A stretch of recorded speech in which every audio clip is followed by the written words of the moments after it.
When we picture the history of medieval Europe, we usually imagine sweeping victories, impenetrable sieges, and honorable deaths on the battlefield. But the events of July 26, 1184, offer a brutal reminder that history can be an incredibly undignified, intensely physical place. This map illustrates the sprawling, colorful territorial divisions of the Holy Roman Empire at its peak, an era defined by massive landholdings and a strict social hierarchy. As the leaders of these territories traveled toward a single room in Erfurt, they brought the full physical weight of their titles and their armor to a floor that had its own rigid material limits.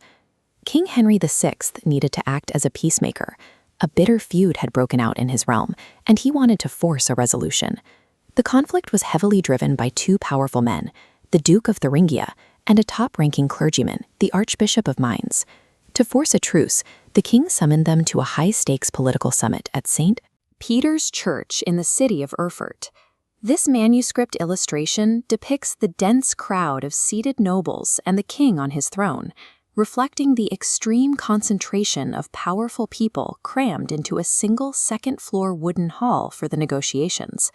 You have the empire's absolute elite, counts, dukes, barons, and bishops, and to project their immense status, they arrived wearing heavy chainmail, thick leather armor, and extensive regalia.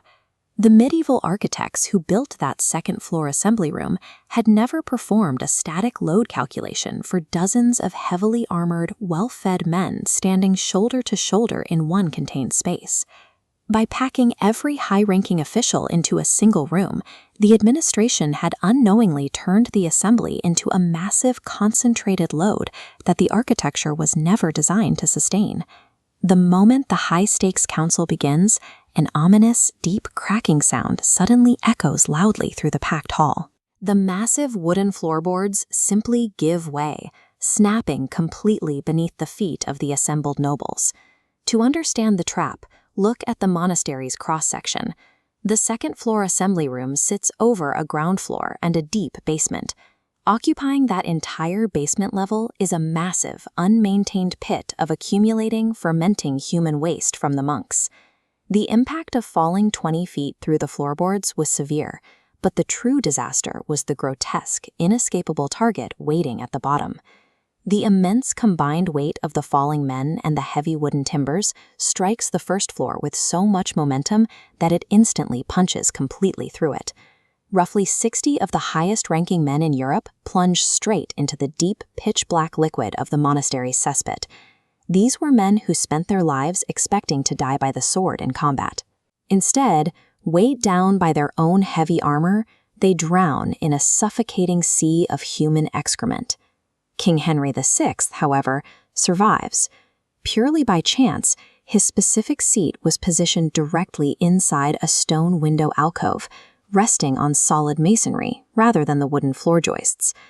Clinging desperately to the stone ledge of the window, the king is forced to look down into the dark, helplessly listening to his elite court scream as they slowly drown in the filth below.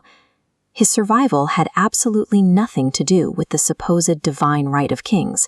It was entirely a matter of arbitrary geographic luck, sitting on a few inches of stone instead of wood.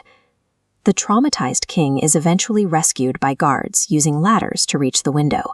Historical chronicles suggest that after seeing the carnage, he believed he had been cursed by God, rather than saved by him. In a matter of seconds, a bizarre engineering failure wiped out a massive chunk of the Holy Roman Empire's ruling administration.